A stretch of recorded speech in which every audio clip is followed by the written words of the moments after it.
ವಿವಾಹಿತ ಮಹಿಳೆಯೊಬ್ಬರಿಗೆ ಜ್ಯೂಸ್ನಲ್ಲಿ ಮತ್ತು ಬರುವಂತಹ ಔಷಧಿಯನ್ನು ಬೆರೆಸಿ ಅತ್ಯಾಚಾರ ಎಸಗಿ ಬಳಿಕ ಬೆತ್ತಲೆ ವಿಡಿಯೋ ಚಿತ್ರೀಕರಿಸಿ ಬ್ಲ್ಯಾಕ್ ಮೇಲ್ ಮಾಡಿದ ಪ್ರಕರಣ ಚಿಕ್ಕಬಳ್ಳಾಪುರದಲ್ಲಿ ಬೆಳಕಿಗೆ ಬಂದಿದೆ. ಬೆಂಗಳೂರಿನಲ್ಲಿದ್ದ ತನ್ನ ಚಿಕ್ಕಮ್ಮನ ಮನೆಗೆ ಹೋಗಿ ಬರ್ತಿದ್ದ ವಿವಾಹಿತ ಮಹಿಳೆಗೆ ಚಿಕ್ಕಮ್ಮನ ಮನೆಯಲ್ಲಿ ಪರಿಚಿತನಾದ ವ್ಯಕ್ತಿ ಜ್ಯೂಸ್ನಲ್ಲಿ ಮತ್ತು ಬರುವ ಔಷಧಿ ಬೆರೆಸಿ ಅತ್ಯಾಚಾರ ಎಸಗಿರುವ ಆರೋಪ ಕೇಳಿ ಬಂದಿದೆ. ಚಿಕ್ಕಮ್ಮನ ಮನೆಯಲ್ಲಿ ಮಂಡ್ಯ ಮೂಲದ ರಮೇಶ್ ಎಂಬಾತನ ಪರಿಚಯವಾಗಿತ್ತು. ಈ ಪರಿಚಯವನ್ನ ದುರುಪಯೋಗಪಡಿಸಿಕೊಂಡಂತಹ ಆರೋಪಿ ಮಹಿಳೆಯನ್ನ ತನ್ನ ಮನೆಗೆ ಕರೆದು ಜ್ಯೂಸ್ನಲ್ಲಿ ಮತ್ತು ಬರುವ ಔಷಧಿ ಬೆರೆಸಿ ನೀಡಿದ್ದಾನೆ. ಬಳಿಕ ಅತ್ಯಾಚಾರ ಎಸಗಿ ಬೆತ್ತಲೆ ವಿಡಿಯೋ ಚಿತ್ರೀಕರಿಸಿ ಅದನ್ನ ಸಾಮಾಜಿಕ ಜಾಲತಾಣಗಳಲ್ಲಿ ಹರಿಬಿಡುವುದಾಗಿ ಬೆದರಿಕೆ ಹಾಕಿದ್ದಾನೆ ಎನ್ನಲಾಗಿದೆ.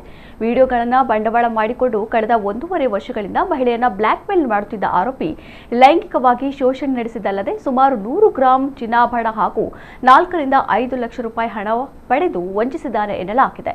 ಕೊನೆಗೆ ನಡೆದ ಘಟನೆ ಪತ್ರಿಕೆ ತಿಳಿದಿದ್ದು ಅವರ ಧೈರ್ಯ ಮತ್ತು ಬೆಂಬಲದಿಂದ ಚಿಕ್ಕಬಳ್ಳಾಪುರ ಪೊಲೀಸ್ ಠಾಣೆಗೆ ಸಂತ್ರಸ್ತೆ ಮಹಿಳೆ ದೂರನ್ನು ನೀಡಿದ್ದಾರೆ.